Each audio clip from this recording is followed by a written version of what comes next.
Welcome to our April TCES virtual collaboration. Thank you guys for coming. Today, our topic, we're going to be talking about tech tools for teaching. We're really excited. We have a very special guest coming to talk to us and share some fantastic tools. As I said also earlier, we are recording so that way we can put this up on YouTube and then send it out to all the rest of our TCES members. One of the many benefits of being a TCES member is, of course, being able to attend these collaborations, but we also do try to record the ones where it's applicable and send it out to our members.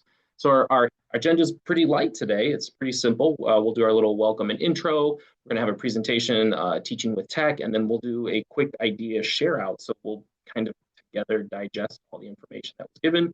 And then if anyone else has any other great tools that they know of and would like to kind of share those out, we'll do some of that too. So real quickly, what is TCES? Texas Council of Elementary Science. We have been an organization for a while now. We do these virtual collaborations every month. We kind of kicked back up after COVID to kind of get things going again. And these virtual collaborations were a big part of just being able to connect teachers. Our big thing there, we want to create spaces for teachers to connect, collaborate, and grow. And these virtual collaborations are a big part of that. So thank you guys so much for coming.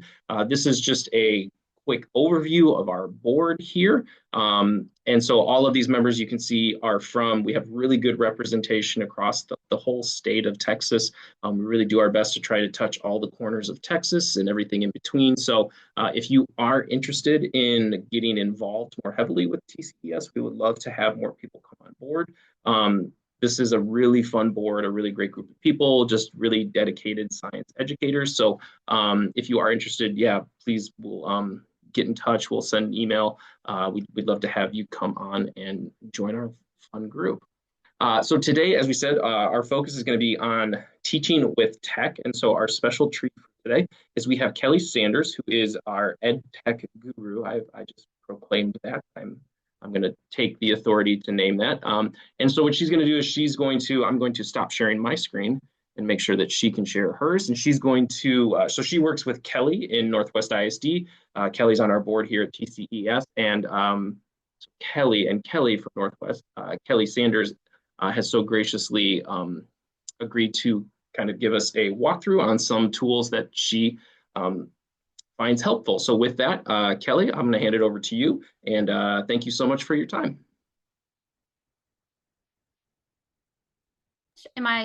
There we go. Sorry. I'm used to Teams and Zoom has thrown me for a little bit of a loop just connecting today. So thank you so much for letting me share today. This was a fun presentation to put together because I really had to think through a lens of just not knowing entirely who was going to connect and what resources you had available to you. So I feel like the things that I curated in these slides are going to be something that's accessible to everyone in a limited fashion, but enough for you to get in and dabble and play and maybe be inspired by some of the things that I see our teachers doing in our classrooms. This is a Padlet sandbox, and it is free. If you create a Padlet account, you can create a Padlet sandbox just like this. And as you are creating your account, you can create up to 3 Padlets or 3 sandboxes or a combination of the two. On this first card, I do have a link for you to join in on the presentation. And then I also have a poll. If you want to submit your answer to the poll, I see I have 1 vote right there. I wasn't sure who would be joining us. So if you would like to play, on the right-hand side, there are some tools, and you should have a notes tool where you can add a sticky note to our card with your district name and what you teach or what your role is in your district. Is it letting you interact on the board? I can see Kelly on there. And I see someone anonymous. So it looks like you guys are getting in, which is great. And I just dropped a link into the chat for everybody. Oh, thank you. Padlet Sandbox is fairly new. It was brought on as a replacement for Jamboard. We had a handful of curriculum resources and teachers using Jamboard. And so when Padlet came up with a solution for that absence, we were pretty excited to jump in and play with it. It's gaining a little bit of traction. So I'm going to show you some examples. And like I said, it's something that is new to our teachers, and we're learning and playing and figuring out where it fits in our curriculum as well. But it's so fun to see you guys hopping in and joining.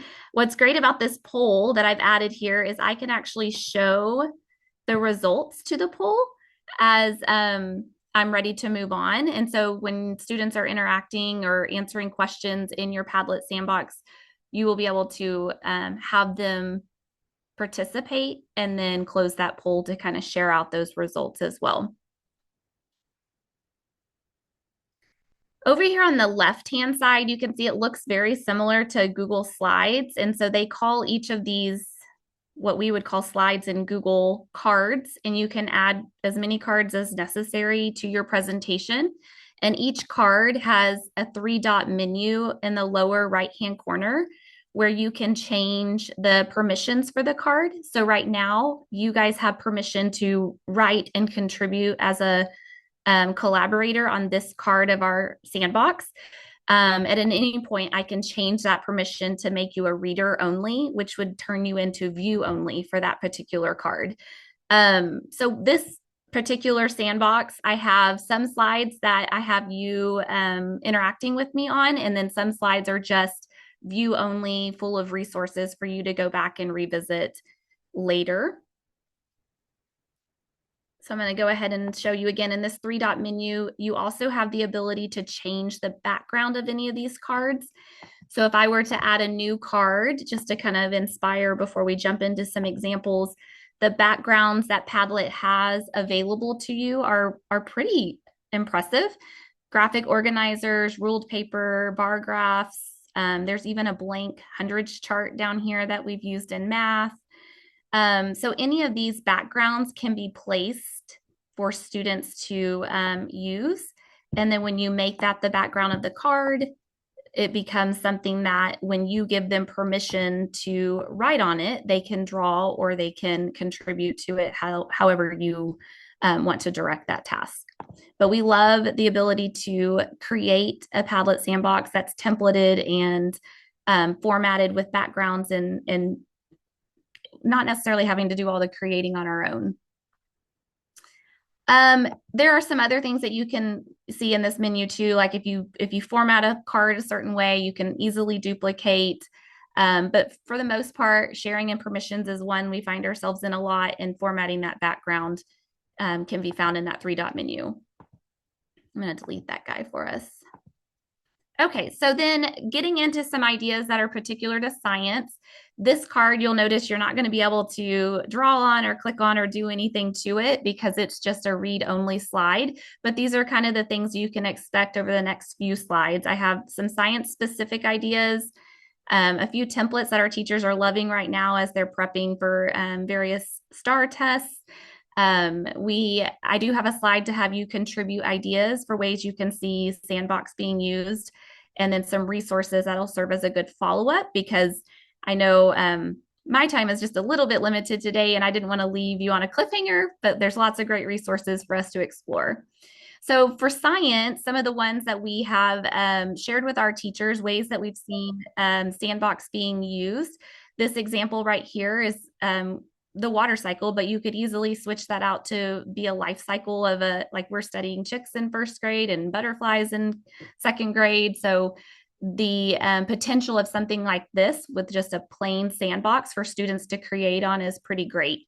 I'm going to click into this water cycle one. You're welcome to click on it as well. This one actually, I think, has some sound embedded onto it that you may hear when you open it up. This one is view only for you, but the great thing about Padlet and Padlet sandboxes is up here, you have this remake button, which are these arrows that are kind of in a circle. When you click that remake button, it's essentially making you a copy of the sandbox that you're viewing. And at that point, once you have your own copy, you are able to edit the content and switch it out and customize it however you see fit. So any of the templates I have linked into the presentation today, if you click this remake button, it will make you a copy for you to customize. But anything on this slide that you see has all been added through the tools with Padlet. If you see over here on the right-hand side where you grabbed your sticky note earlier, there's this 17 plus. If you click on that, that shows you all of the different ways a student or a teacher could add content to a Padlet sandbox card. And it's pretty impressive because if you think about the different ways you would want students to show their thinking or learning, this pretty much covers it. So some things that we love is we love being able to add a GIF or an image to support, like this water cycle. You can see the arrow GIFs are in the background. And we love the ability to quickly record something or take a picture of something to capture that. Or even just students that don't want a video recording, like capturing their voice to share their thinking is a great way to have students contribute to your sandbox. These, like I said, are all elements that can be moved on your slide, just like you're used to in any other Canva, Google Slides type environment. So showed this example for you to kind of be inspired by. And then the second page shows you kind of more of a formative assessment type opportunity that you could lay out in a Padlet sandbox. These are just text boxes that have been added using the text tool over here. And then you could leave these blank for students to come in and add text boxes to fill in answers, and they could use the draw tool marker here to do your matching opportunities. Of course, you can throw in a poll if you wanted to do some sort of pulse check. The poll was in here as well. So this is that water Hey, Kelly, cycle one. Yes. can I pause you? So we were getting some questions in the chat about having access to that subset of slides you just showed us. People were saying that we weren't able to. I'm doing it The on water my phone. cycle one. Yeah. Yes, if you click here on the original slides, it's linked.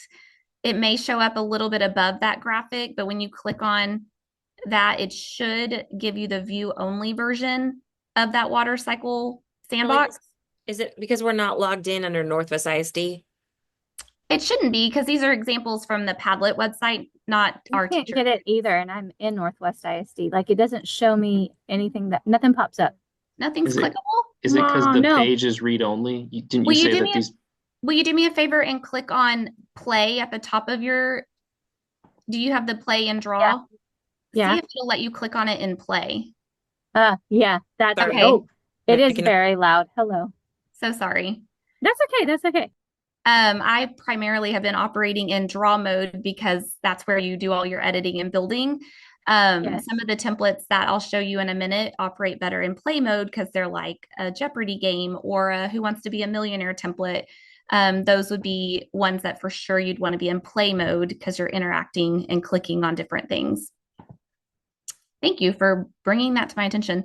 There are some other examples in here. Like I said, these are not ones that we have necessarily created on our own. They're just ones we've found and shared in PLCs with our teachers.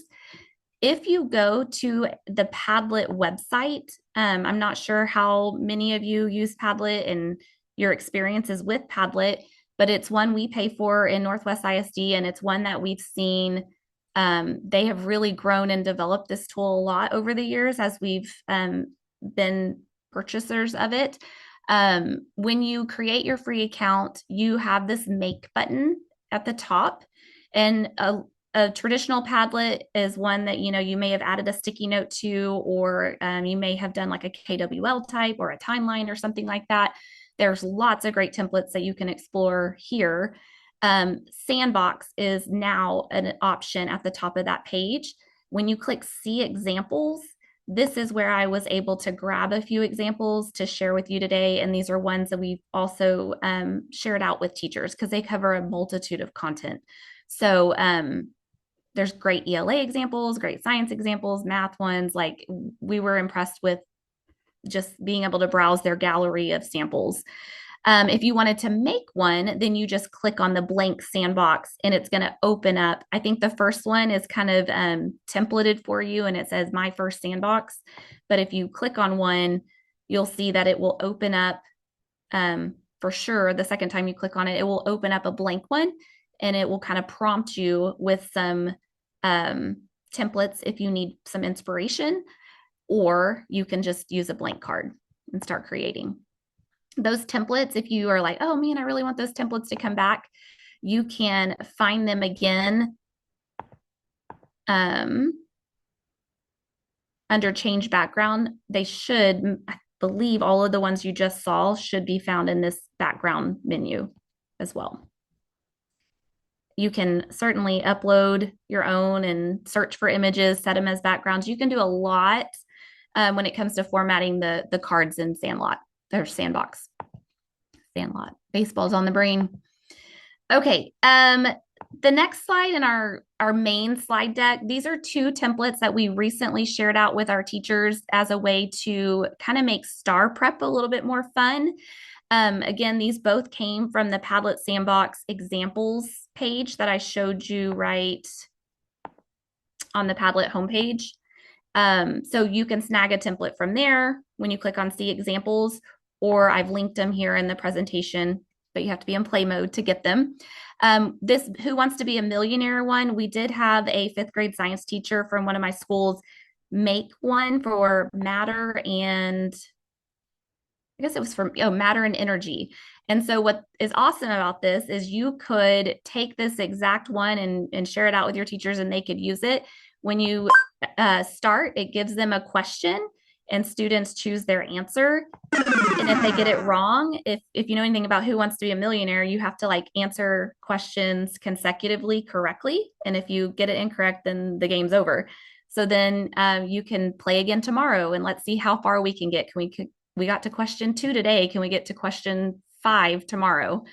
You click play again and it just starts all over again. So this template is great because when you are in edit mode, so I click this remake button. Oh, it's going to kick me out of my district account. Let me go back. It gets confused between my district and my paid account or my free account. So when you're in draw mode of a template like this, it's already formatted. So if you wanted to reuse this template, you're just typing your question in this box. These, if you see, they're already linked to card 18, which that is the incorrect card answer. This one is taking them to the next card, which means this is the answer. So when I'm setting up my question, I'm going to type out my question here. My answer choices are going to be A, B, C, and D. The only thing I need to look for is the one that doesn't say card 18. This needs to be my correct answer. And so if I go to the next question, same thing. Looks like answer choice A is going to be my right answer. So it's really ready-made. You just plug in your content and it's ready to play. And you just click play and it's in game mode for you. So, real quick question, to set that up for kids, Say would that you again? make them, when you're setting it up for kids, would you make them a viewer? Yes. If you Okay, don't because want otherwise them, they'd be able to see which is the, okay. yes. And you can, when you click play, you actually have the option when you click share. We haven't kind of dove into that menu yet, but you can copy the play link to your sandbox. So if you wanted to put that in, lesson plans or share it in curriculum or something like that, and nobody's really needing to remake it or mess with the content, you can just share the play link to the sandbox and it's just the interactive version. Auto remake link is what essentially allows someone to make a copy of the Padlet sandbox. And when you click that, you have several options here of what permissions do you want to allow when letting someone remake your Padlet. Do you want to be added to that sandbox? The reason this was so great is we shared this template out and we had the auto remake link on, and then we were able to see which of our teachers remade the template. And then I was like, oh, she's my teacher. I'm going to find out what she made.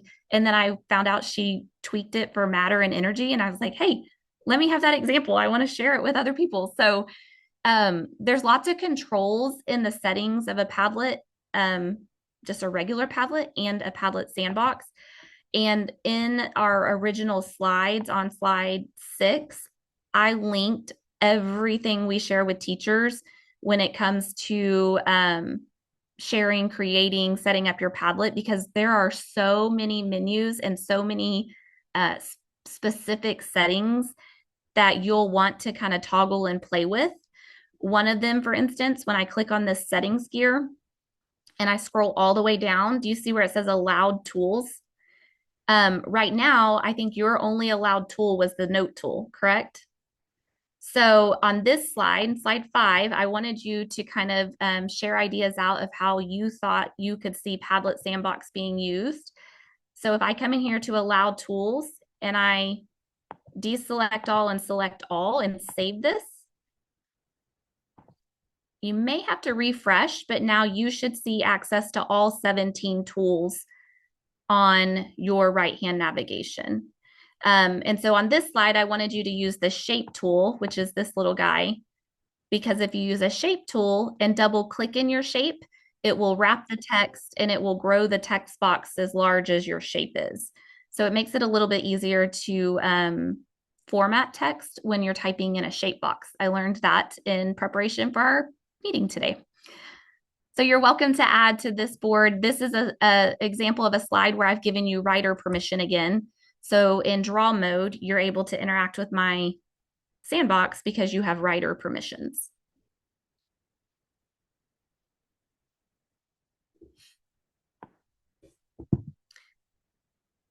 You can set it up to where you approve and moderate everything that's being added to the sandbox. So if you're like, I don't know how I feel about lifetime people just getting to add to my sandbox, you can manually approve posts too, just like you do in a Padlet wall if you want to turn that setting on.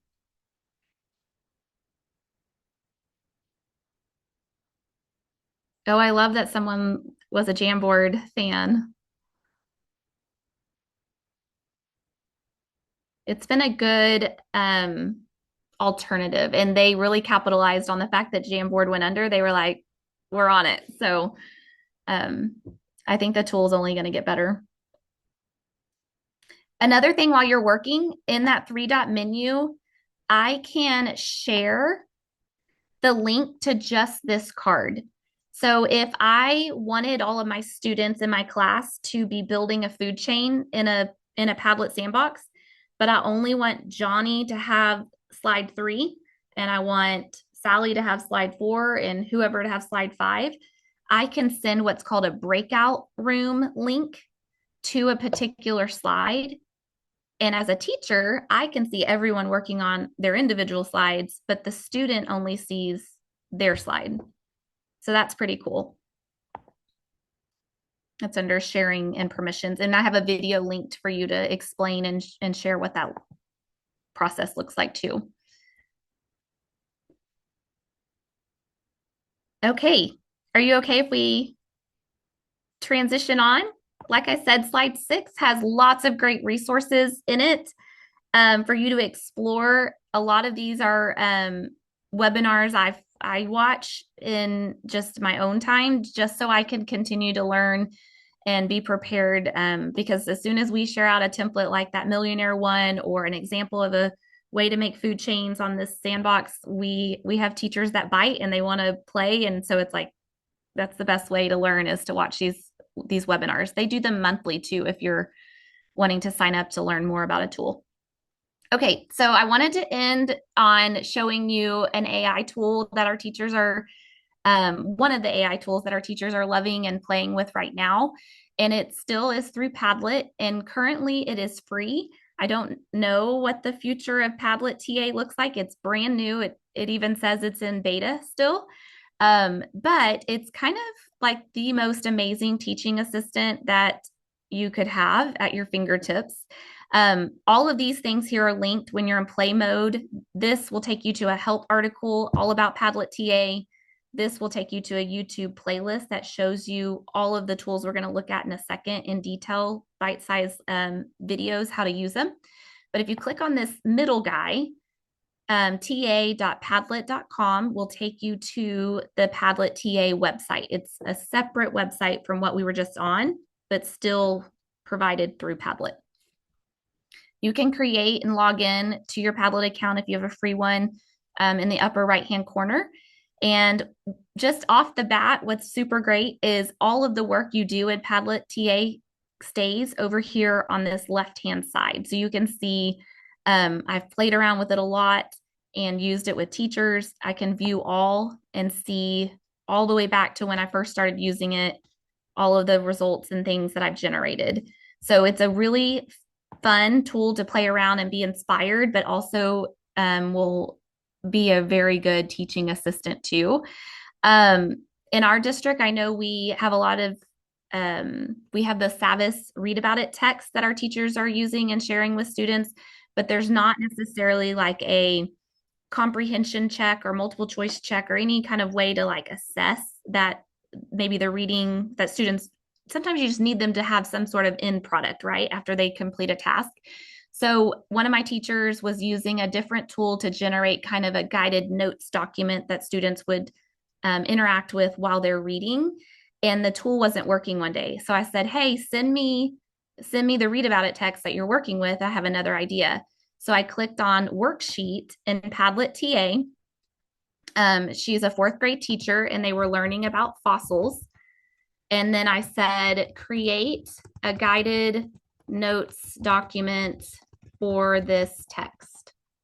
So the text that I had is from Savvis.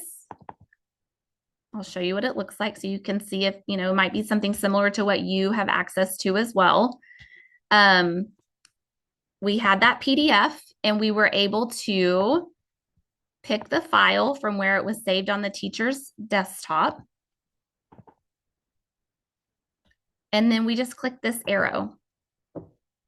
You could, of course, give it a TEK. You could give it the verbiage from the TEK. You could give it a link to a website, a YouTube video. You could give it anything you want. That's just what she had in the moment. And it created this document for us for students to use as they're reading. What I was super impressed by was the different question types. There were multiple choice questions, there were matching questions, there were fill in the blank questions. It was pretty impressive. Of course, as a teacher, my job as the professional is to go through and vet it and check it and make sure it aligns with what we're learning. But at first glance, we were like, hey, this looks great.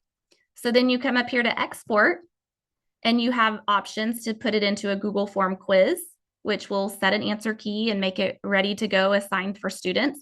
Or you could export it into this Google Doc, which is what we chose to do because she was going to use it with Cami. So we're going to export this and just show you what it looks like really quick.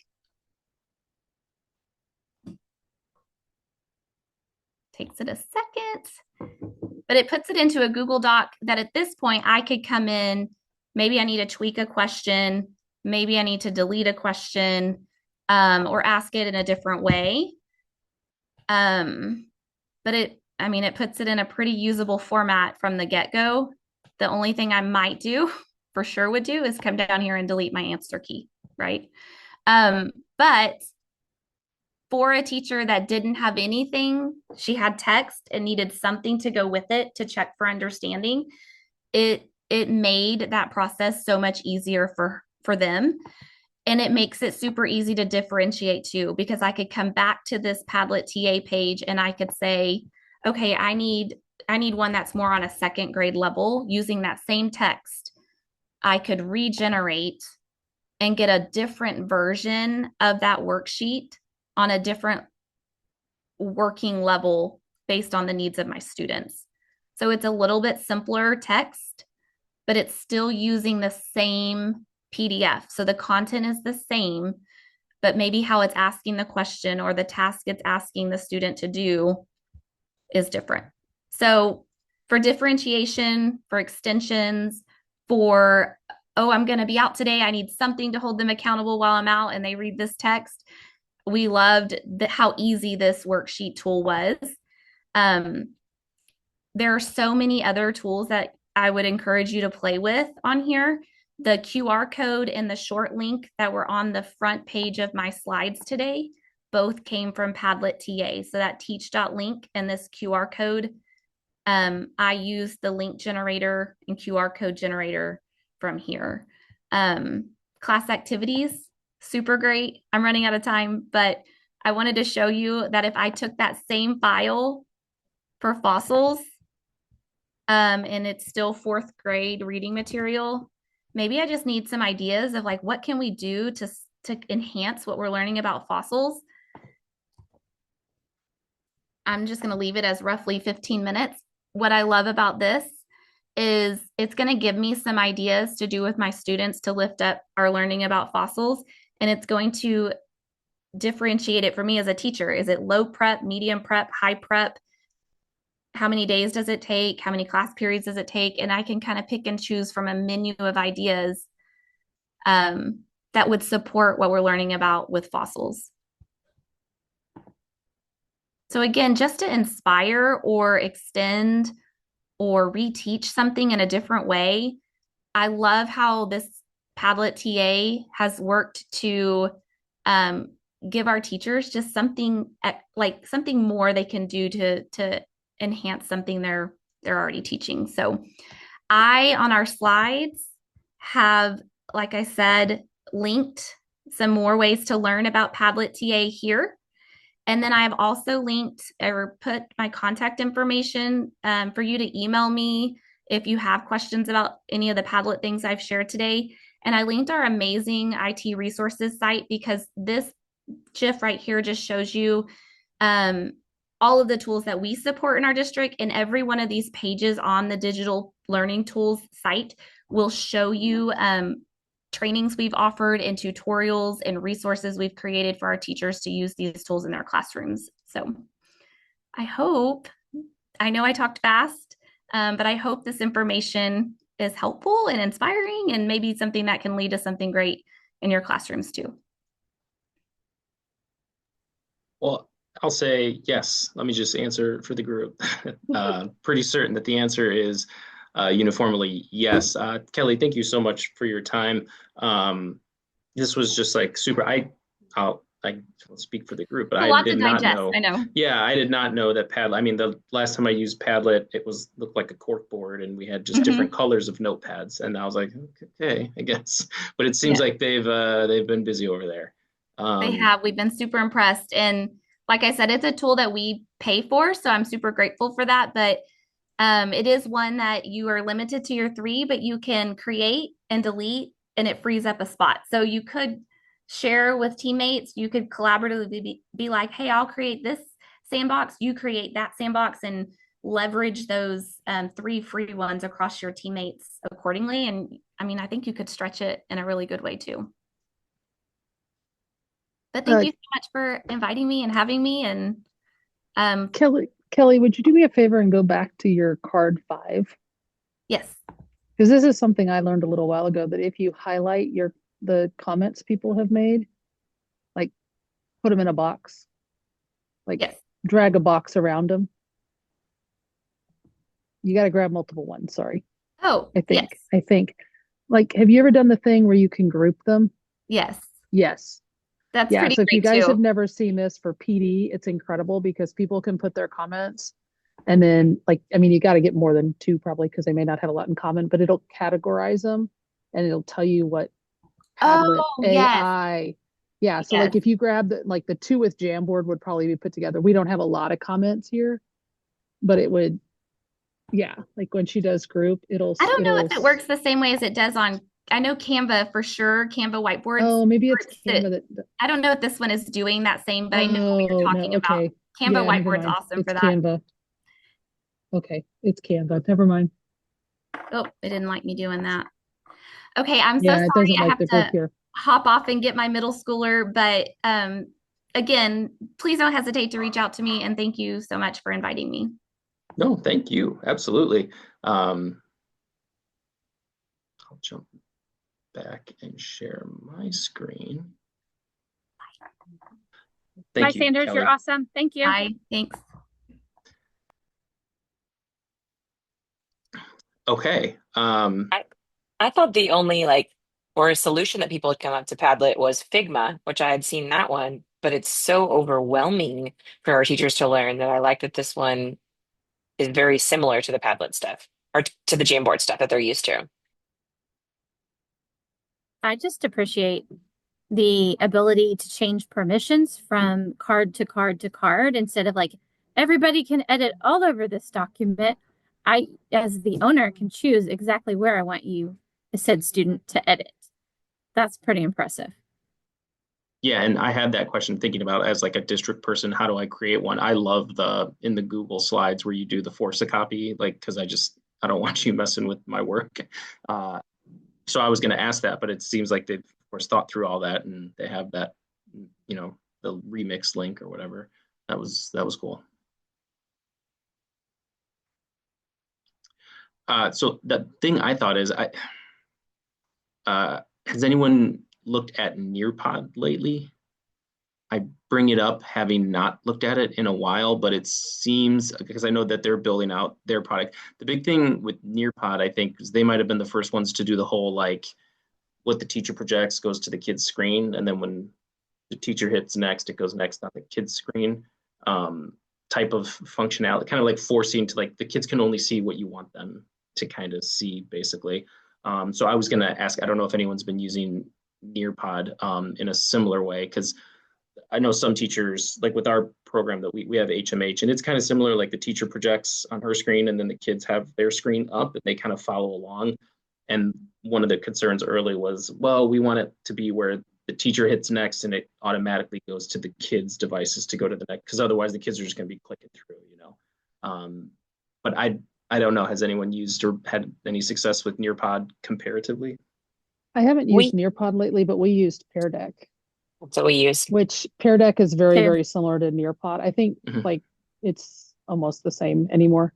And both of them you can do either self-paced where the student decides how to work through it and interact with it, and then or you could have it like where you grab control and you can take back control at any time. The only thing there is kids aren't interacting with other kids. They're just interacting with their deck. But I will say, like here, it would take forever. I was secondary, but it would take forever even to send 20 different kids their own link to their copy of a slide. You know what I mean? Versus Pear Deck, every kid is working on their own if you don't eventually want them all in one thing. So I think, and I noticed they do Pear Deck, they use Pear Deck also. And so I noticed like that flexibility. And Pear Deck now has where you can do quizzes and put correct answers. Have you seen that piece to it? So you can do like I've done one where it was I needed we were doing different needs for survival and what they were kind of using that structure for. And I needed six or so. And with it maxed out on the quiz portion, so I had to go to the poll. But now you can set it where they get points or they can grade along with the correct or incorrect answers to it. But we quit paying for Nearpod because we were paying for Pear Deck and it started to do the same things as Nearpod does. And you could take with the Pear Deck, you could take any Google Slides and just add on to it. Pear Deck didn't, or Nearpod, you had to build it in Nearpod, didn't you? Yeah, you might have been able to import slides, but they might not have been as functional. Melissa, I do you think have so. one you could pull up? I mean, we can talk a little bit and Oh you yeah, share your screen. absolutely. Why don't you do that? That way you can. So Yes. you're talking about you've been using Pear Deck. Our district bought Quiz, like our district has access to Quizzes, um, which is pretty. I mean, it's more like I guess along the lines of Kahoot-ish, but just more self-paced, not necessarily so everybody's on the same question at the same time. But they've embedded a lot of like AI stuff as well to where you can paste in like a teak and say make a 20 question test based on this teak, and then it'll write all the questions and then you send it out to the kiddos. I didn't use the AI feature, but I did do it when we did our star countdown because like quizzes is the thing that our district has. So I was like, well, if all the teachers have access. So I just went through, and of course other teachers had already pre-made some stuff. So but that was the teachers seemed to like. I got alerted when other teachers were using the ones that I had shared, and it seemed the teachers were pretty happy about that too. Okay, Melissa, what you got going on? So this was quick and fast in doing it. Y'all can see just the Google Slides to it. And we were going through and having them, we're really big on getting kids. We do the fundamental five, so frequent small group purposeful talk and critical writing throughout the lesson and throughout the entire class period. And so what we were having kids do in here was having them write on it. So if I open up my Pear Deck and I pull it up and go to Pear Deck and add on, it's just a free add-on in Chrome.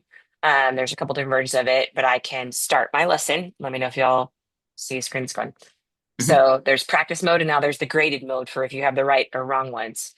Just like Jennifer was saying, there's the student pace or the instructor pace. If I'm just having kids practice it over and over again, the student pace is great, or when they're finishing for any elaborate or whatever they need on that. But the instructor pace has the two different screens where they're, let me make sure y'all can see it on there, and pulls it up. It gives a code so they can join anytime, and that code, I can close it and bring it back up, and they've got it up in the corner. But it tells me how many people have answered and how many people have responded. This is the projector mode, so it's anonymously. So I can have this up on the screen, and we can go in and I can show responses and lock things, and I can see different things on here and see their responses. I can lock it so they can't change it, where I can see, oh, Jennifer's changing her answer on that, right? Or Stephanie deleted her answer on those, or I can see, oh, look, someone joined. Good, right? I'm sure that's because they were right doing it on there. So I can see a bunch of different ones at once, but it's all anonymous. But if I open it up, I can see on a dashboard on a different one. I often have my iPad where I'm walking around and I can see names on there. So I can hold people accountable as we go through it. But when we had the responses, so here was one where they were writing. So all they had to do was type in their answers. And then as I change it, because this is our little kind of engage, it changes on the kids' screens. So when we were doing this for survival needs, so we said, okay, talked about what they were doing for survival needs, changing on theirs. Is it going to go for it?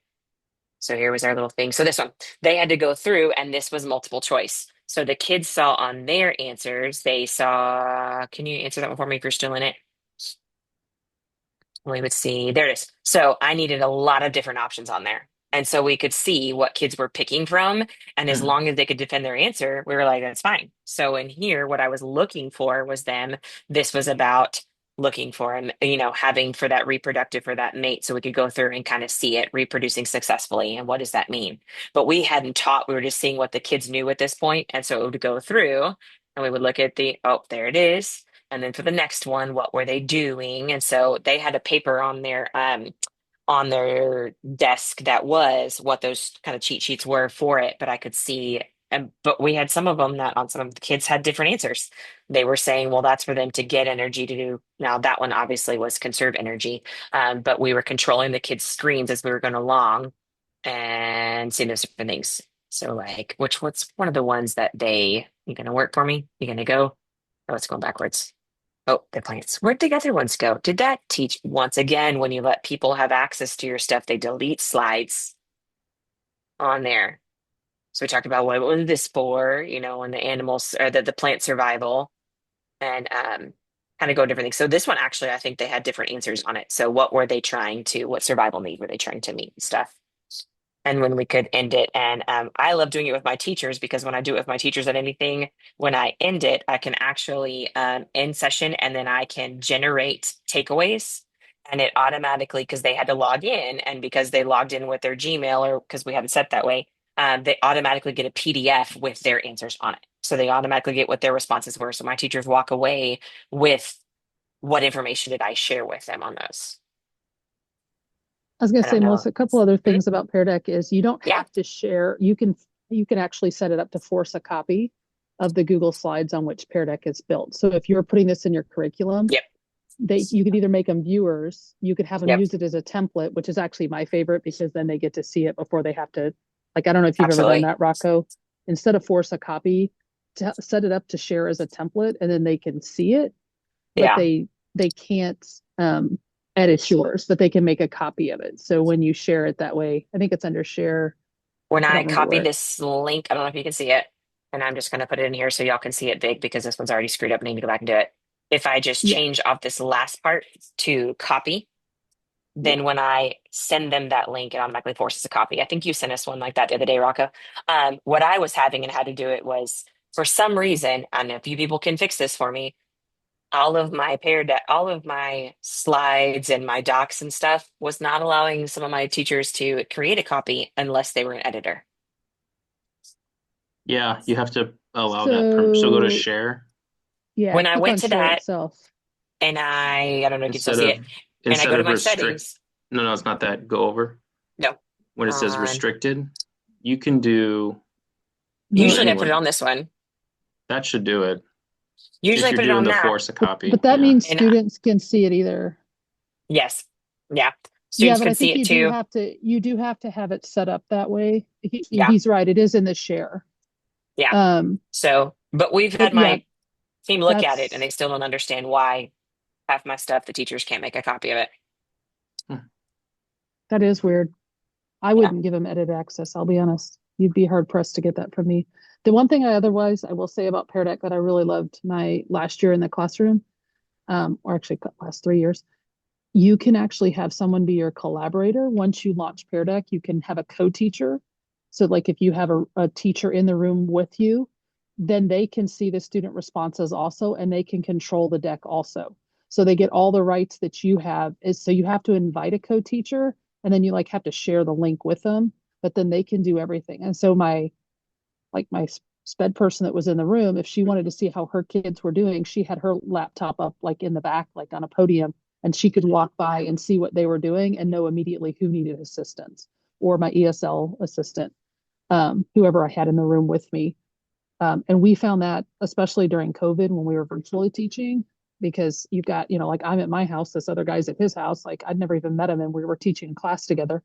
And so the co-teacher thing was just incredible. It's just you almost have to do it every time you launch it. So you just chat on the link real quick and then they've got it. And you can have multiple co-teachers. So that was pretty cool. If you go down to the three dots on the right where it says invite co-teacher. Yep. And then it gives you the options there of what you Yeah. can do with it. So And you this is can the kick them out dashboard also. side. Yeah. This is the dashboard side. So if we were to be logged in, I could see, where are my people? What are they saying? And I could see the names of everybody. And at the bottom, it'll also tell me who has not responded. So I can see which person hasn't started answering yet. Is it because their iPad's not working? Is it because they've gone to the restroom? Is it because they're stuck? All those different things. But it tells you who it is. So I love that you can see different. I can also Oh, they have to Well, do a yeah. social emotional thing at the beginning of how they're feeling. So I can see that Yes. Jennifer's just having an off day today. Actually, So no, I that's why. skipped it. I actually hit skip, but I guess it puts that. The other thing you can do is you can actually add feedback real time. Mhm. So as kids are responding, you can actually like almost chat back and forth with them in it. And so I had times when we were doing COVID, so we had to use Google Meet, which does not have a private chat function. So we would actually bring up one Pear Deck slide and they would chat, they would answer the question or whatever, or I would just say, okay, if you need to talk to me, here I am, kind of thing. So we even did like virtual office hours this way so they could chat with us because we could give them feedback in here. And that's it. I mean, there's a limit to how many times you can give feedback, maybe. I don't know. We never reached it, I don't think. But that's one of the ways that we did with that. But I loved even once we were over COVID, being able to give real-time feedback. Say, oh, the first part's correct. Can you tweak the second part as they were typing? Because you see them as they start typing. It's not, you don't have to wait till they submit. Yeah. And you Or can you star can, their response. yep. And then that That allows you to share it a lot easier when Yeah. you show That way, when responses you're to, yep. looking at from the projector view, you can see what theirs are and you can hide the response too. So if I hide the response because I don't want that, just steer They the said conversation the other way something or things like that. inappropriate. Yeah. They said something inappropriate, it doesn't, Yeah. and especially if I lock it, it doesn't erase her answer, but it's just going to Yeah. hide it from the projector view on everything on those. And a lot of my, even my K to 2 teachers really enjoy the Pear Deck because the kids can be interactive. They come all to they come all to the front and they've got it, whether they're sitting at their desk because that kid way over there doesn't want to come back or whatever it is, but they all have their own device and they're drawing on it, they're highlighting on it, they're doing the one thing we haven't figured out is you can't drag things like you can't drag text and stuff like that. So it's got to be things where they're drawing lines from stuff on things. Yeah. They can do the drag and drop, like they can drag an icon around that you've set up. They could drag an icon, but we've done before where they're matching like where Yeah. they're matching something along with it, where they're matching a picture with a word or Yeah. something like that, and they No. can't drag that, but they just draw a line from it. Is kind of how we've Yeah. adjusted some things. Yeah. We don't honestly have a lot of digital things in our curriculum. We adopted PhD, and it is very low on the digital. And at first, people were like, but we're learning all these shiny tools. And now the feedback I'm getting is the kids like science so much more than other subjects because other subjects are so heavy into them being on their devices. I've had multiple principals tell me that they have a lot less referrals during science time because the teachers can't just put them on a device and let them sit. So they're actually like, it's very discourse based, very discourse based. And so you can't hide, the same way and get away with it. And so that's been interesting feedback, but we're looking at how we can over time, like once we've used it for a couple of years, start integrating things like this.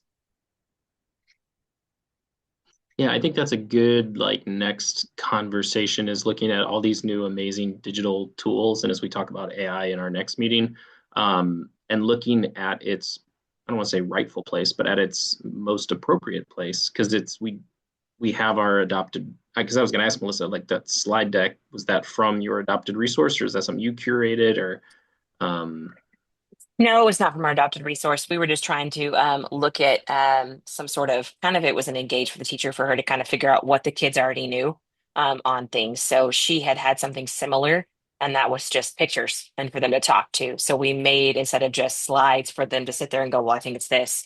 It's holding the kids accountable and Yeah. engaging them along with it because not all of her kids wanted to talk in the room. Totally fine, but the kids engaging along with it and still having participation with us because they're just clicking and answering the button for a little bit. Yeah. well, the first question was about reproduction, so I could actually see why they'd feel a little sheepish there, Melissa. You really started Well, off and you started off with the big now that I guns look at it, there. I'm actually the one that edited it last. So I'm the only one that edited it. So I think this is where I modeled for it. And this was our second day. Good for So we had you. done some other ones and we started with some other things. And then Yeah. we went into the last bit and then into plants. So I think it was really me. So I can't blame the teacher. It Yeah. was me because I'm the only one What that has what access to it. grade was that for? It was for fifth grade. Okay, So I they was were wondering pulling because in. Yeah. yeah, And just there were a lot of options and the reading load of all those correct. options. Yeah, like Correct. And Yeah. that would be a lot.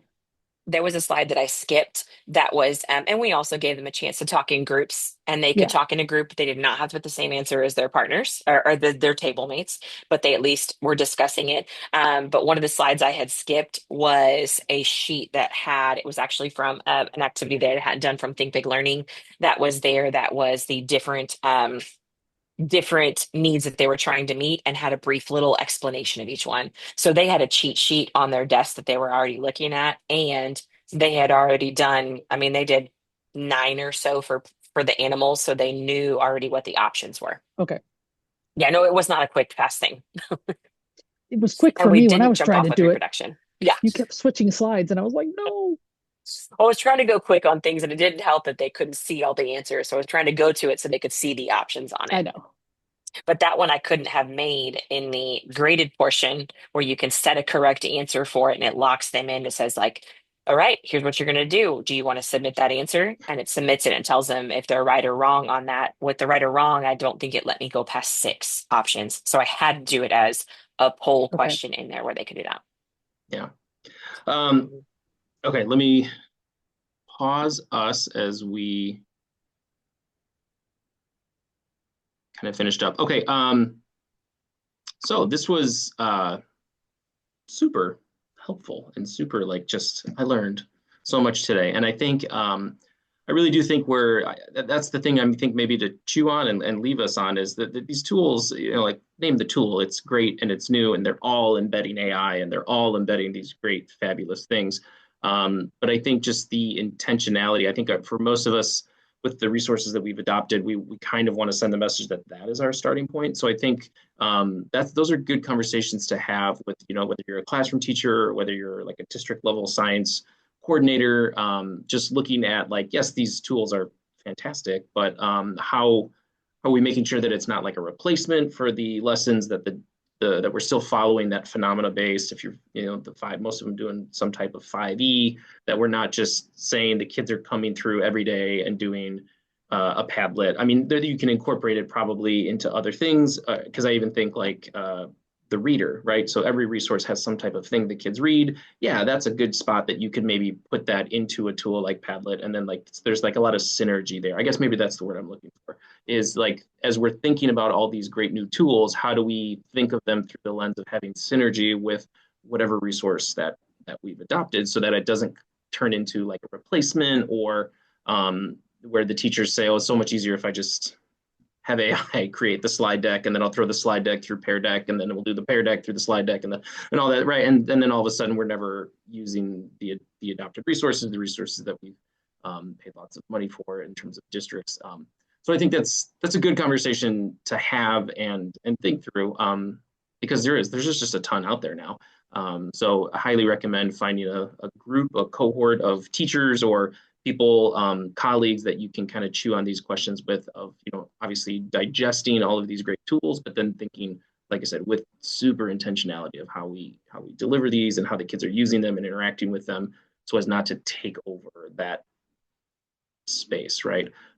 So we'll think of that our next meeting. So this is our April meeting. We are going to take the month of May off, because historically we have found the few years that we've done this with TCES, May is a very busy time for teachers, and so not as much attendance. So we're gonna take May off, and then we will come back in June. Our next meeting is going to be June 24th, and we're going to look at teaching with AI tools. So just purely focusing on tools that we can use AI for to help kind of lighten some of these loads that we have as educators.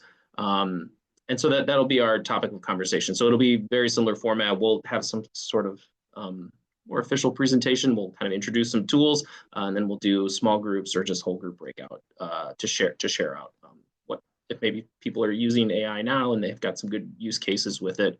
We'd love to hear that. So with that, we do have a session feedback form. If you could, I'll grab the link and drop it in the chat. You could provide that. We'd love to get feedback from everybody. I'll put the QR code back up as well. Once you have that, thank you guys so much for your time today. It is 4:44. We finished a whole minute early. We did great, you guys. But this was, I mean, for me, incredibly informative, incredibly helpful. I hope you guys got a lot out of it as well. And like I said, I'll stop this recording. We'll throw it up on YouTube and send it to all of our members of TCES and all our social media accounts and all that stuff too. So thank you guys so much. And you have a wonderful rest of your day. Bye-bye. Are you dropping the link in chat? I did, yes. I don't think it came through yet. Or did you send it to one person? You sent it to one person. Sorry, Rocco. I was like, no, don't end. I didn't get the QR code. No, it's okay. By the way, I was trying to find a quick Pear Deck that I could remember, and I found a better one that I should have used.